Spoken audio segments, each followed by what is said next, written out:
Okay, well then I'll call the Metropolitan Transit Commission board to order at 4 o'clock on Tuesday, September 15th. Any changes? First of all, roll call. Let the record reflect that everyone is here except for Sartell. And additions or changes to the agenda? No. All right. Is there a motion to approve? Move. Miller. Second? Libbert, second. Okay, Ryan, you want to take the roll on the vote? Dave Kleiss, Aye. Rick Miller, Aye. Kurt Hunstinger, John Libbert. Yes. All right. Let's see. Well, those are all ayes. So that passes unanimously. So we'll go on to the consent agenda, items 5 through 8. Is there a motion to approve? Motion to approve, Hunstinger. Second. Miller. Okay, it's moved and seconded. Ryan, you want to take the roll?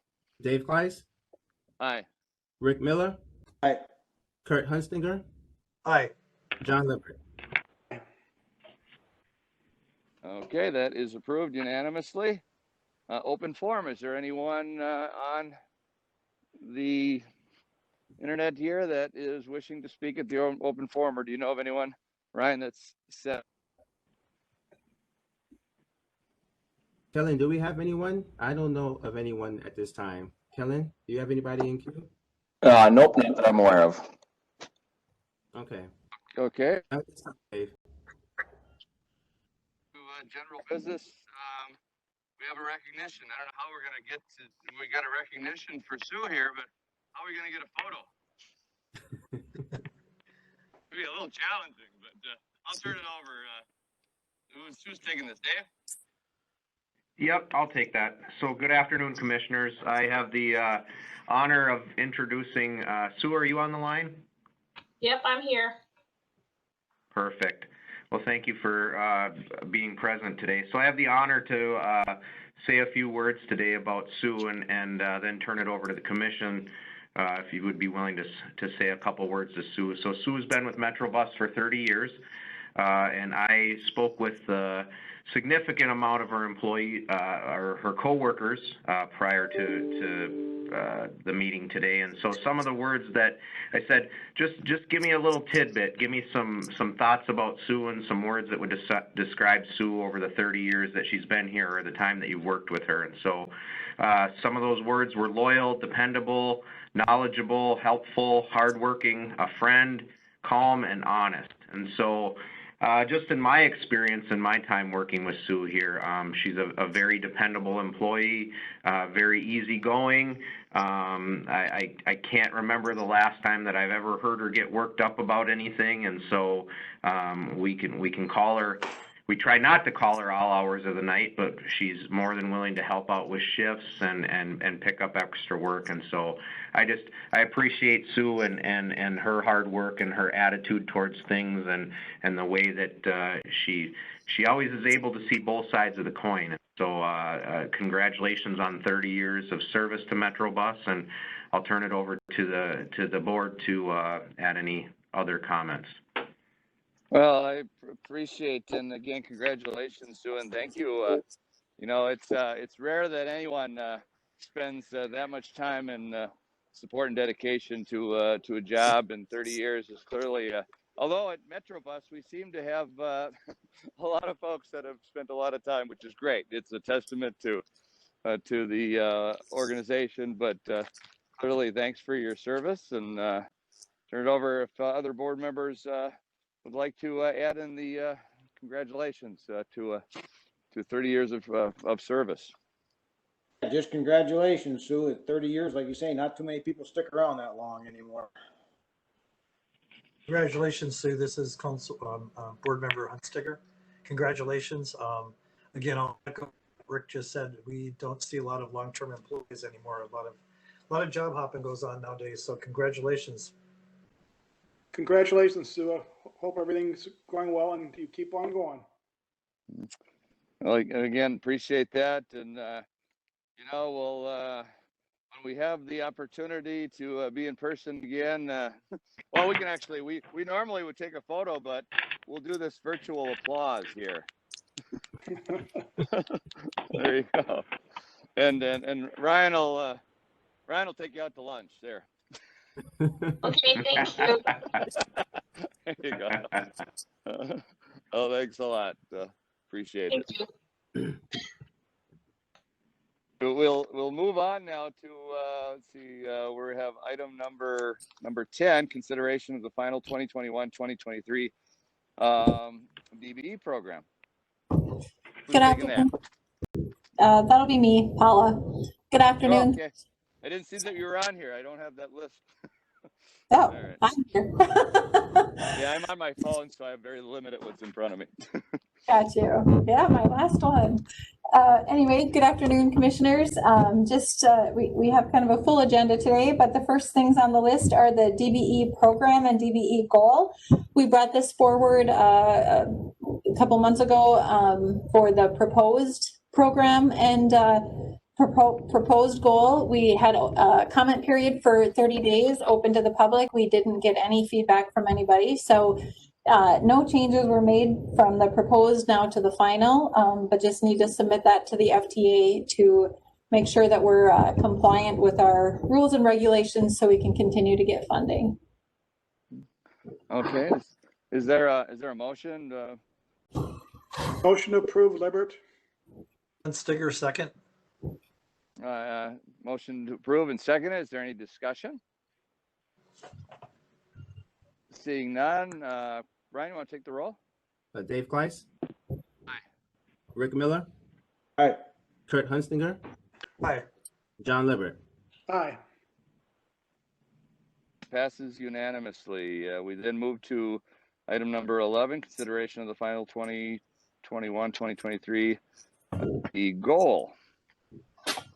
Yeah, and commissioners, this is the same thing. No changes from the proposed. We didn't get any feedback, so just submitting exactly what had been proposed for this as well. Motion to approve, is there? Miller, move to approve. Hunstiger, second. Moved and seconded. Discussion? Being none, all those in favor signify by saying aye. Or actually, no, Ryan, take Oops, the we roll. gotta have a Sorry. roll. I'm just used to the. Yeah, I know it. Dave Kleiss? Aye. Rick Miller? Aye. Kurt Hunstinger? Aye. John Libbert? Aye.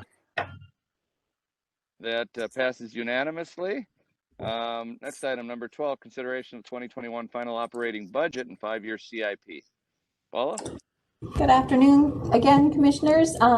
Again, this is the final operating budget and CIP. The only kind of caveat in here is that we don't have our union contracts settled. But so the budget is based on the meeting that we had earlier this summer, giving direction. And obviously, if anything changes with that, we can't go up. And so we kind of assumed what we had spoken about, and again, using the CARES Act funding to offset some of those expenditures and in order to ensure that our tax levy stayed flat this year. And so really no changes to that. Okay. Is there a motion to approve? Motion to approve, Libbert. Hunstiger, second. Then moved and seconded. Any further discussion? Hearing none. Ryan, you want to take the roll? Dave Kleiss? Aye. Rick Miller? Aye. Kurt Hunstinger? Aye. John Libbert? Aye. All right, that passes unanimously. We go on to item number 13, resolution 2020-07, setting the final tax levy on all taxable property in the transit area. Paula. Yep, me again. Are you tired of hearing from me yet? So again, because we're a little bit different with the transit, just because our fiscal year starts October 1st. And so when you guys are all setting your preliminary city levies, we need to set our final levy in order to have that approved to start our operating budget as of October 1st. All right, is there a motion to approve? Motion to approve. Hunstiger. Miller, second. And moved and seconded. Any discussion? Hearing none. All those or hearing none. Ryan, take the roll. Dave Weiss, Aye. Rick Miller, Aye. Kurt Hunstinger, Aye. That passes unanimously. Consideration of item number 14, consideration of investment policy. Yours again, Paula. So this is just an update of our investment policy. The last time that this policy was brought to the board was back in 2007. But we are scheduled to have our triennial review from the FTA in 2021. And so we just want to make sure that it kind of our policies are updated and things are where they need to be at this point. So that, again, this was a pretty old policy and that it just needed to be updated to the new standards. Okay. So are you looking for a motion here to reaffirm or? Yes, please. All right. Is there a motion? Motion to reaffirm. Lippert. Hunsticker, second. Moved and seconded. Any further discussion? Hearing none. Ryan, please take the roll. Dave Weiss, Dave Weiss, Aye.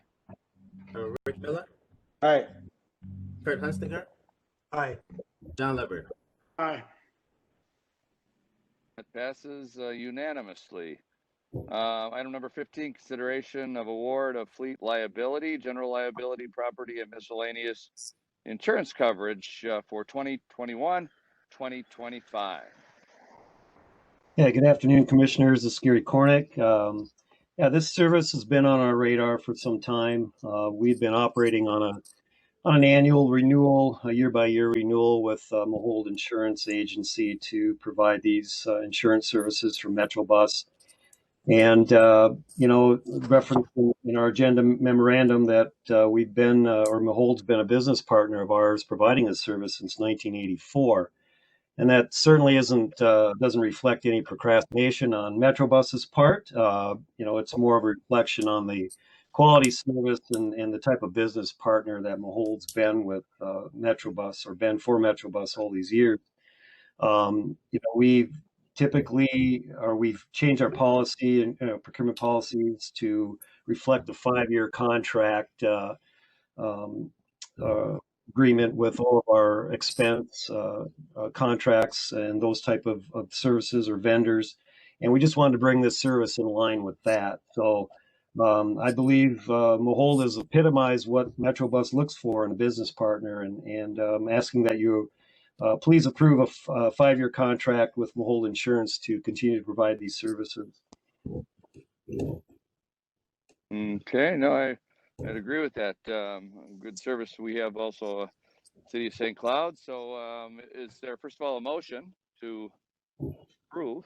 Motion to approve, Lippert. Second, Miller. Moved and seconded. Is there any discussion? Hearing none. Ryan, please take the roll. Dave Weiss, Aye.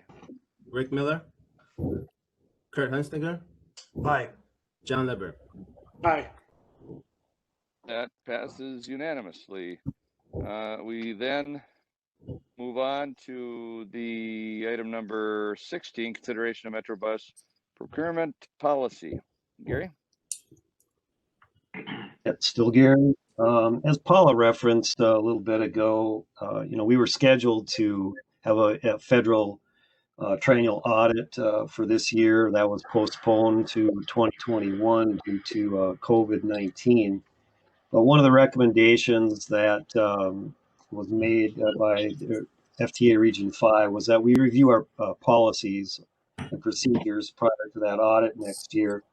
And one of the items was a procurement policies document, and the Office of Management and Budget back in 2018, they revised some of the spend amounts for competitive procurements, and they combined some of the guidelines as far as what constitutes a micro purchase, a small purchase, medium, and then formal bid purchase. So basically, in the document that was provided with the agenda packet, it just highlights some of the items that we've combined. We removed the medium purchase requirement from our procurement policies and combine that in with the small purchases.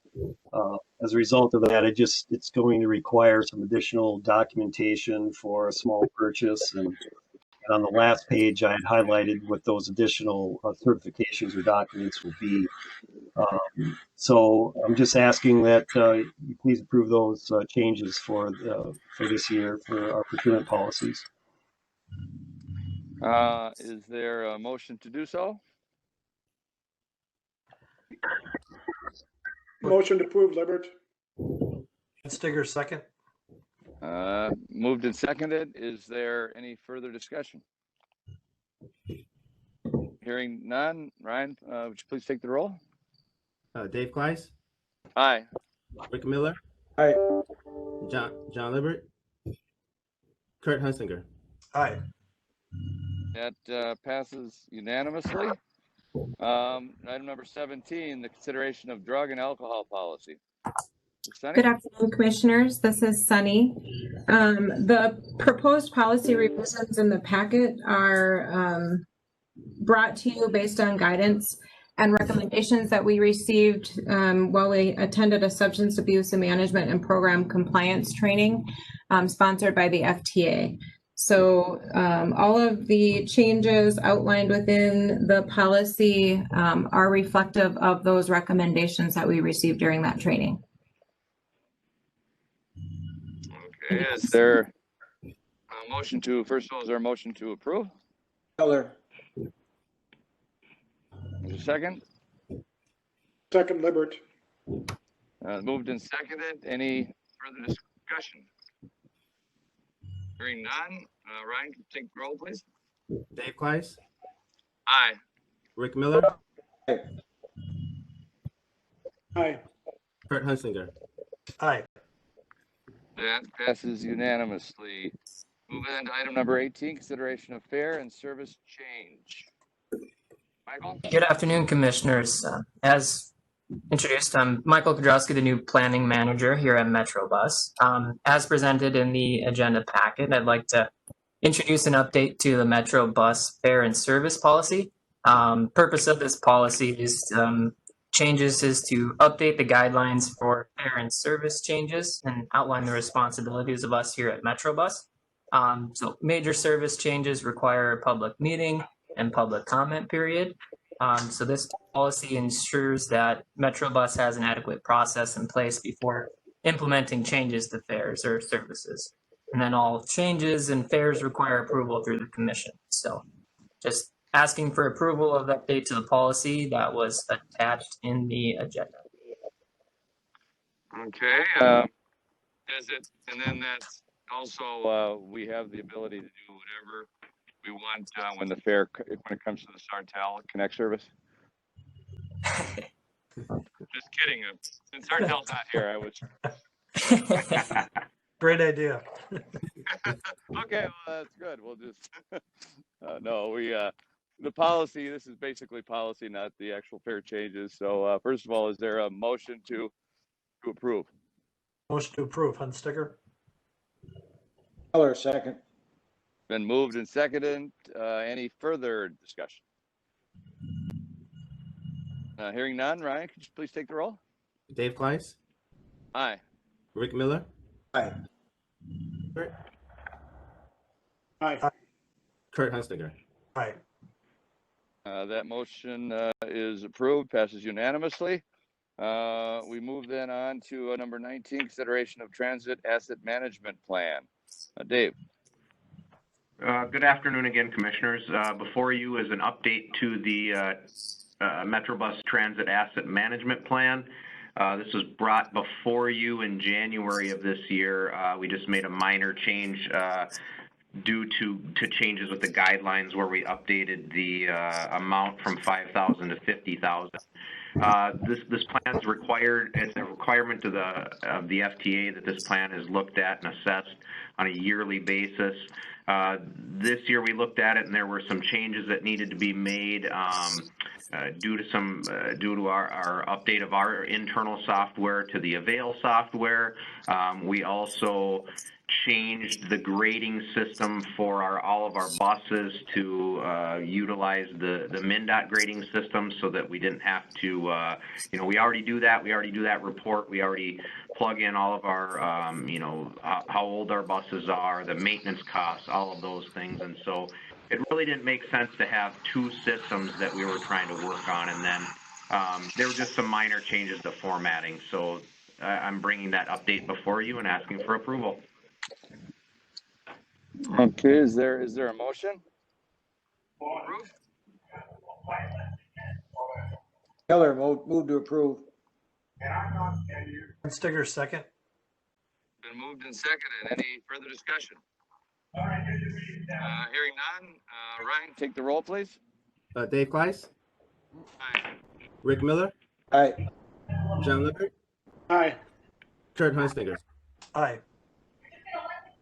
That passes unanimously. We then go to Ryan, your update, COVID-19 update, item number 20, unless you have any other policy updates or changes, kind of like a housekeeping meeting today. You should be all updated for the year, but I'll turn it over to you, Ryan, for your update. Thank you, Dave. Good afternoon, commissioners. Metrobus continues to operate at full capacity. North Star Link operates 4 trips, 2 in the morning and 2 in the evening, Monday to Friday only, consistent with the train schedule. Rear door boarding and the non-collection of fares is still in place. All of our fixed route operator shields are installed. We are still working with New Flyer for our MCI and RBOC operator shields. Regarding our champion buses, we partner with a local vendor and are close to finalizing the product, which hopefully we will be able to implement across our champion fleet. Metrobus has joined the American Public Transit Association's Health and Safety Commitment Program. The public transit industry's overarching pledge to passengers that public transit systems are taking all the necessary measures to operate safely as the nation recovers from the COVID-19 pandemic. The program was developed after asking transit users from across the country what measures would make them feel more confident riding public transportation amid concerns about COVID-19. From this research, the industry identified 4 key areas that transit systems need to address to earn riders' confidence. And I'll just go over the 4 measures here briefly.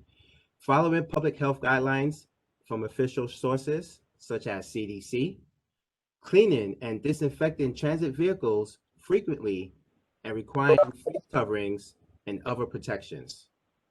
Keeping passengers informed and empowered.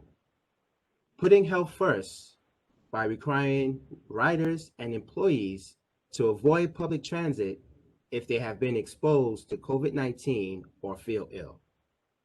A key component of the Health and Safety Commitment Program is the shared responsibility of our agency and our riders to follow the guidelines. We will have signage indicating this commitment throughout our transit center and on board our buses. Riders rely on us to follow these commitments, and we rely on our riders to protect themselves and other customers. This concludes our update. My update. I will take any questions you may have at this time. Thank you, Ryan. Is there any questions from commissioners? All right, hearing none, then the next item then would be a motion to adjourn. Keller moves to adjourn. Hunstiger, second. The motion to adjourn is moved and seconded. Ryan, take the roll, please. Dave Kleiss, Aye. Rick Miller, Aye. John Lippert, Aye.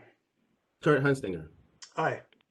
That passes. We are adjourned at 4:26. Have a good rest of your week, everybody. Aye.